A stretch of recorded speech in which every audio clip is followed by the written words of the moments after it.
பூஜ்யாய ராகவேந்திராய சத்யதர்மரதாய ச பஜதாம் கல்பவ்ருக்ஷாய நமதாம் காமதேனவே. கிருஷ்ணாய வாசுதேவாய தேவகி நந்தனாய ச நந்தகோபகுமாராய கோவிந்தாய நமோ நமஹ. ஐந்தாவது வேதம் என்று போற்றப்படும் மகாபாரதம் பார்த்து வருகிறோம். பாண்டவர்களுடைய வனவாசத்தின் 12 வருடம் முடிவதனுடைய கடைசி பாகத்தில் இருக்கிற இந்த நேரத்தில் ஒரு பிராமணர் வந்து அந்த அரணிக்கட்டை என்று சொல்வார்கள், அதனுடைய ஒரு விஷயத்தை ஒரு மான் பறித்து கொண்டு சென்றுவிட அதை எப்படியாவது மீட்டு தர வேண்டும் என்று பாண்டவர்களிடம் அந்த பிராமணன் வேண்ட, பாண்டவர்கள் நிச்சயம் நாங்கள் பெற்றுத் தருகிறோம் என்று அந்த மானை துரத்தி ஓட, இவர்கள் கையில் சிக்காது மான் எங்கோ ஓடி சென்று மறைந்தது. அவர் வேறு யாரும் இல்லை, சாக்ஷாத் யமதர்மராஜன். ஓடிய களைப்பில் பாண்டவர்கள் அனைவருக்கும் தாகம் ஏற்பட, இப்போ பக்கத்தில் ஏதாவது சரோவரம் இருக்கா அப்படின்னு சொல்லிட்டு அர்ஜுனன் மரத்தின் மேல் ஏறி பார்க்கும் பொழுது பச்சை பசேலென அந்த செடி கொடிகள் மரங்கள் இருப்பதை கண்டவுடன் இந்த இடத்தில் அருகாமையிலேயே நீர்நிலை இருக்கிறது என்பதை அறிந்தான். நகுலன், சகாதேவன், அர்ஜுனன், பீமன் என்று வரிசையாக அந்த சரோவரத்திற்கு சென்று ஒரு அசரீரி கேட்டது. நான் கேட்கும் கேள்விகளுக்கு பதில் சொன்ன பின்னால் நீங்கள் இந்த நீரை அருந்தலாம். ஆனால் யாரும் செவிமடுக்கவில்லை. கடைசியில் அந்த நீரை அருந்தியதால் மூர்ச்சை தப்பி 4 பேரும் விழ, தர்மராஜன் என்ன ஆனது, தன்னுடைய தம்பிமார்கள் போய் இவ்வளவு நேரமாகியும் வரவில்லையே என்று நேரு சரோவரத்தை தேடி வரும் பொழுது 4 பேரும் விழுந்திருந்ததை கண்டு, அப்போ தர்மராஜன் யார்னால் இந்த ஆபத்து ஏற்பட்டது என்பதனை அவன் விழிக்க, உடனே அவன் முன் தோன்றினான் யக்ஷன். மிகப்பெரிய உருவம் எடுத்துக்கொண்டு சிவந்த கண்களை எடுத்துக்கொண்டு, நான் கேட்கும் கேள்விகளுக்கு பதில் சொன்னேயே, ஆனால் நீயும் சரி உன்னுடைய தம்பிகளும் சரி பிழைப்பர் அப்படின்னு சொல்லிட்டு யக்ஷன் கேட்க, தர்மராஜன் அதை ஒத்துக்கொண்டார். இப்பொழுது யக்ஷன் ஒரு கேள்வி கேட்கிறான், தர்மராஜன் அதற்கு பதில் சொல்கிறான் என்பது அல்லாமல், நமக்கு வாழ்க்கையில் மிகப்பெரிய ஒரு தர்மம் தெரிய வேண்டும், சாஸ்திரங்கள் அறிய வேண்டும் என்பதற்காக மகாபாரதத்தில் இதை யக்ஷ பிரஷ்னம் அப்படின்னு சொல்லிட்டு ரொம்ப அற்புதமான கேள்விகள், அற்புதமான பதில்களும் சரி, ஒவ்வொருவரும் வாழ்க்கையில் அவசியம் தெரிந்து கொள்ள வேண்டிய விஷயங்களை மகாபாரதம் அலசுகிறது. முதல் கேள்வி நாம் நேற்று பார்த்தோம், சூரியனை சுற்றியே இருந்தது. அவருக்கு எதனால் பலம், அவரை சுற்றி இருப்பவர்கள் யார், எதனால் உதயமாகிறது, எதனால் மறைகிறது, அப்போ அதற்குள் இருக்கக்கூடிய சக்தி என்ன, இந்த மாதிரி கேள்விகளுக்கு உண்டான பதில்களை தர்மராஜன் சொன்னார். பாருங்க, ஏதோ தர்ம சாஸ்திரங்களை படித்தவர்கள் மட்டுமே இந்த கேள்வியை எதிர்கொள்ள முடியுமா அப்படின்னா இல்லை. சாமானிய மனிதர்கள் தான் வாழ்க்கையில் வாழும் போது அவர்கள் நேரடியே சந்திக்கக்கூடிய பிரச்சனைகளுக்கு உண்டான அறிவையும் தர்மங்களையும் சாஸ்திரங்களையும் யார் ஒருவர் புரிந்து வைத்திருக்கிறாரோ அவர்களால் மட்டுமே இந்த கேள்விகளுக்கு உண்டான பதிலனை சொல்ல முடியும்.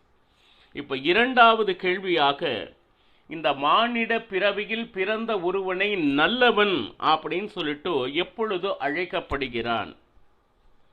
அடுத்து இரண்டாவது, இருக்கிறதுலேயே பெரியது, அந்த பெரிய விஷயத்தை எப்பொழுது அவன் சம்பாதிக்கிறான்? அடுத்து இரண்டாம் அவன், நம் கூட இன்னொருத்தர் இருக்கிறாங்க அவன் அப்படின்னு விழிக்கிறோம்னா அவன் யார், எப்பொழுது ஆகிறான் இவன்? அப்புறம் மிகப்பெரிய புத்திசாலி என்று அவன் எப்பொழுது அழைக்கப்படுகிறான்? இது 4 கேள்விகள். புரியலைனாலும் பரவாயில்ல, ஒரு கேள்வியா சொல்லி அதனுடைய விளக்கத்தை சொல்லலாம். ஒரு ஆள் நல்லவன் அப்படின்னு சொல்லிட்டு எப்பொழுது ஆகிறான் அப்படின்னா பாருங்க, கேட்பதின் மூலமாக ஒரு ஆள் நல்லவன் ஆகிறான். சத் விஷயங்கள், இந்த உலகத்திலே தர்மங்களையும் சாஸ்திரங்களையும் சொல்லக்கூடிய புராண இதிகாச பாகவத மற்றும் இந்த மாதிரி விஷயங்களை கேட்க கேட்க தன்னை அறியாமல் மனதில் இருக்கக்கூடிய அழுக்குகள் அகன்று அப்போ நல்லவன் ஆகிறான். இதற்கு காரணம் கேட்பது மிக மிக முக்கியம் அப்படின்னு மகாபாரதம் சொல்லப்படுகிறது. சரி, அடுத்து பெரியது என்பதை எப்பொழுது சம்பாதிக்கிறான் அப்படின்னா பாருங்க,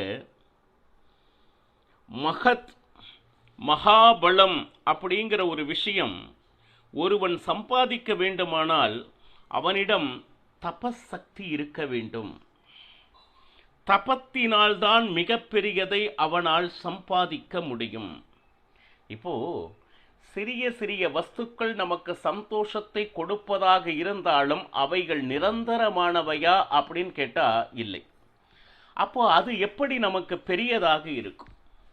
பெரியது என்றால் மோட்சத்தை விட பெரியது இந்த உலகத்தில் எதுவும் இல்லை, இல்லையா? அதற்கு உண்டான சாதனம் நம்மை வந்து சேர வேண்டும் என்றால் நம்மிடையே இருக்க வேண்டியது என்ன? தபஸ். பாருங்க, இரண்டாவது கேள்வி. அடுத்து இரண்டாம் அவன் எப்பொழுது ஆகிறான் அப்படின்னா பாருங்க, யாரிடத்தில் அதீத நம்பிக்கை இருக்கிறதோ, ஒன்று பயம் இல்லாதவன் எவனோ, தைரியம் நிரம்ப பெற்றவன் எவனோ, மற்றவர் பற்றி யார் கவலைப்படாது இருக்கின்றானோ, அப்போ இரண்டாம் அவன் அப்படின்னு சொல்லிட்டு என்றும் ஆவதில்லை. அடுத்து புத்திமான், இவன் மிகப்பெரிய புத்திசாலி என்பது எப்பொழுது ஆகிறான் அப்படின்னு கேட்டிருக்காங்க. பாருங்க, புஸ்தகங்களை படிப்பதனால், மிகப்பெரிய படிப்புகளை படிப்பதனால் அவன் புத்திமான் ஆகிறானா அப்படின்னா இல்லை. அப்போ மிகப்பெரிய புத்திசாலி என்று ஆன்மீக உலகம் யாரை கொள்கிறது அப்படின்னா, ஞானிகளின் சேவைகளை எவன் செய்கிறானோ அவன் நிச்சயமாக புத்திசாலி ஆகிறான். ஏன்னா சேவை செய்தனால் ஞானிகள் மகிழ்ந்து அவர்களது அனுபவத்தை பகிர ஆரம்பிப்பர்.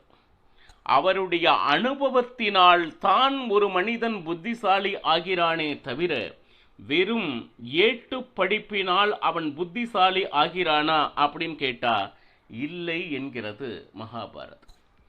இப்போ அடுத்து எல்லாமே ஒரு கேள்விகளுக்குள்ளும் நான்கு சிறிய சிறிய கேள்விகள் அடங்கி இருக்கின்றன.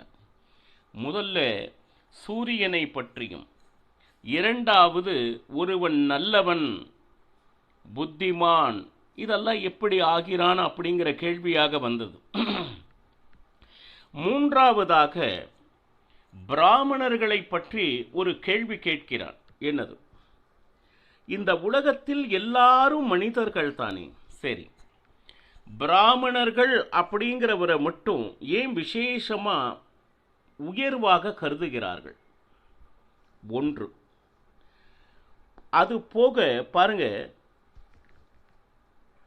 இங்க இருக்கக்கூடிய அந்த பிராமணர்களை பூசுரர், பூமியில் இருக்கக்கூடிய தேவதைகள் என்று வணங்கி மகிழ்கின்றனர். இதற்கு காரணம் என்ன? மூன்று. பிராமணர்களிடம் இருக்கின்ற பெரிய தர்மம் அப்படின்னு சொல்லிட்டு இருந்தா அது எது? அடுத்து பார்த்தீங்கன்னா, பிராமணர்களிடம் இருக்கக்கூடாதது அப்படின்னு சொல்லிட்டு இருந்துச்சுன்னா அது என்ன? இப்போ மொத்தத்தில் இந்த உலகத்தில் பிராமணர்களுக்குன்னு விசேஷமான மரியாதை கொடுத்து கொண்டிருக்கிறார்களே ஏன்? இதுதான் முக்கியமான கேள்வியாக இருக்கிறது. பாருங்க, இதுல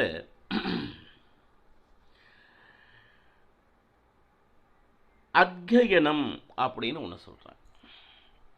யார் ஒருவர் தர்மங்களையும் சாஸ்திரங்களையும் படித்து கொண்டு, சரி, நாம் எங்கிருந்து வந்தோம், எங்கு போய் சேரப்போகிறோம்? எங்கிருந்து வந்தோம் அப்படின்னா தாயின் கருவறை அப்படிங்கிறது நிதர்சனமாக ஒரே ஒரு இப்போ வாழ்ந்து கொண்டிருக்கக்கூடிய காலத்தை மட்டும் குறிக்கக்கூடியது.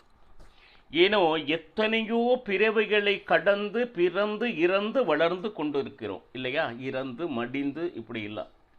ஆனால் நம்மளுடைய ஆரிஜின் முதல் அப்படின்னு சொல்லிட்டு ஒன்று இருக்கு இல்லையா? அது யாரிடம் இருந்து வந்தோம் என்பதை பற்றி சிந்திக்க வேண்டும். பிறகு யாரிடம் போய் சேரப்போகிறோம் இதை பற்றி எங்கெங்கு சொல்லப்பட்டிருக்கிறது? தர்மங்களிலும் சாஸ்திரங்களிலும் ஆச்சுங்களா?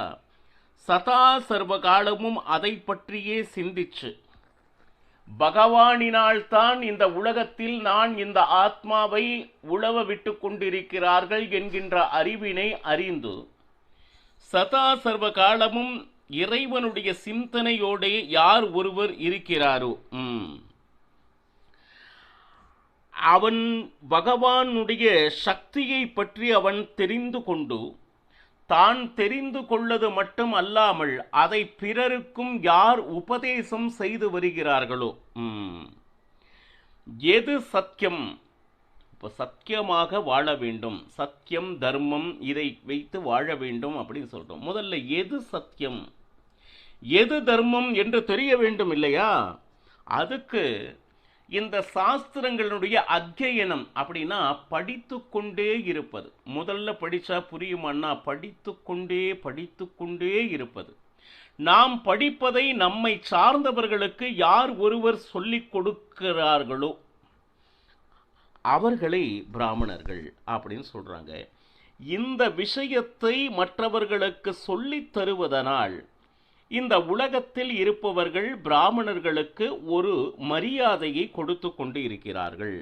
பாருங்க, விசேஷமாக கருதப்படுகிறார்கள். காரணம் என்னன்னா, இந்த ஆத்மா உய்வதற்கு உண்டான சாஸ்திரங்களை படித்து அதை இந்த உலகிற்கு எடுத்து சொல்லும் சேவைதனை செய்வதனால் ஒன்று, சதா சர்வ காலமும் தெய்வ சிந்தனையிலேயே இருப்பதனாலும் அவர்களுக்கு ஒரு பங்கு மரியாதை தந்து கொண்டு இருக்கிறார்கள் மக்கள்.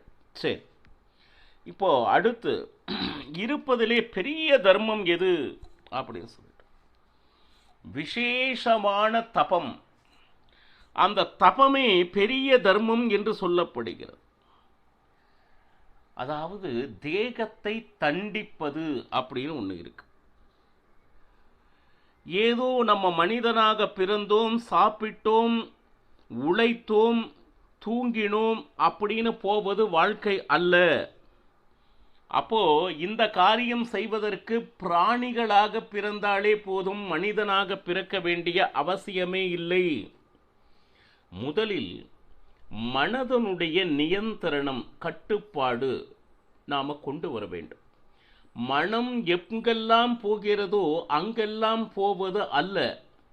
நாம் நினைக்கும் இடத்தில் அந்த மனதினை ஒருநிலைப்படுத்த முடியுமே, ஆனால் அதுதான் மனதின் நியந்திரணம், கட்டுப்பாடு என்று பொருள். அதுபோலவே அதற்கு பிறகுதான் நம்மால் இறைவனை பற்றிய சிந்திக்க முடியும். ஏன்னா நம்மளுடைய கவனம் அங்கும் இங்கும் சிதறிக்கொண்டே இருந்தால் இறைவனை ஒருநிலைப்படுத்தி நம்மால் பார்க்க முடியுமா, இல்லை தியானிக்க முடியுமா என்றால் முடியாது. அப்போ மனதை கட்டுப்படுத்த தெரிந்தவனே பிராமணன். முதல்ல பிராமணன் என்றால் பிரம்மா, பிராம ந அப்படின்னா இறைவனை குறித்து சதா சர்வ காலமும் சிந்திப்பவன், அவனே பிராமணன் என்று அழைக்கப்படுகிறான். பிராமணன் அப்படின்னா இறைவனை நோக்கி தன்னுடைய வாழ்க்கையை செலுத்தி அவன் அருகில் செல்வதற்கு தன்னுடைய காலத்திலே முழுமையானதாக யார் ஒருவர் அர்ப்பணிக்கிறாரோ அவர் பிராமணன் என்று இங்கே இந்த இடத்துல விளக்குறாங்க. சரி, அது மட்டுமல்லாமல் அவர்களுக்கு பலவிதமான நியமங்களை இறைவன் கொடுத்திருக்கிறான். சரி, என்னது அப்படின்னு கேட்டிங்கன்னா, ஏகாதசி உபவாசம், சாத்துர்மாச உபவாசம், பீஷ்ம பஞ்சக உபவாசம், விஷ்ணு பஞ்சக உபவாசம். இப்படி இந்த பல நாட்கள் இந்த உபவாசம் விரதம் என்கின்ற நியமங்களை ஏன் கொடுத்திருக்காங்கன்னா, மனது கட்டுப்படுத்த வேண்டும். என்னுடைய ஒரு விஷயம் இது இல்லாமலும் என்னால் வாழ முடியும் என்கின்ற நம்பிக்கையை நமக்கு கொடுக்கும். இது பாருங்க, இதெல்லாம் விரதம் செய்கிறேன் அப்படின்னு சொல்லிட்டு தன்னுடைய உடம்பை கெடுத்துக்குள், கடைசியில் அது நம்மளுடைய அந்த உயிரே போகும் அளவுக்கு சில நேரம் உடம்பை கெடுக்கக்கூடிய சில பேர் ஆயிடுறாங்க. அது தவறு. இதை எதற்காக சொல்லப்பட்டிருக்கிறதுனா, அந்த பசியை கட்டுப்படுத்தி அதை இறை சிந்தனையாக மாற்ற முடிவதற்காகத்தான் இவ்வளவு விரதங்கள் சொல்லப்பட்டிருக்கிறது. சரிங்களா? அப்போ மற்றவர்களைப் போல இந்த விரதங்கள்லாம் எனக்கு இல்லை அப்படின்னு சொல்வதற்கு இல்லை. இது அத்தனையும் செய்து அந்த மனதினை ஒருநிலைப்படுத்தி சர்வ காலமும் இறைவனை யார் ஒருவர் நினைத்து கொண்டிருக்கிறார்களோ, எப்ப பார்த்தாலும் இறைவனை நினைத்தே ஆலோசனை செய்து கொண்டிருக்கிறார்களோ, நீங்க மனதில் நினைக்கிறதெல்லாம் சாப்பிட முடியுமா? அதாவது உங்களுக்கு பிடிக்கிற அளவுக்கு சாப்பிட முடியுமா? ஒரு பிராமணனாக பிறந்தால் உணவில் இவ்வளவு கை அளவுதான் சாப்பிட வேண்டும் என்கின்ற நியந்திரமும் இருக்கிறது. இவ்வளவு சட்டத்திட்டங்கள் நிறைய சொல்லிக்கொண்டே போகிறார்கள். என்ன என்ன என்பதனை இன்னும் நிறைய உள்ளதால் நாளையும் பருகலாம். சர்வம் ஸ்ரீ கிருஷ்ணார்ப்பணமஸ்து. ஹரே ஸ்ரீனிவாசா.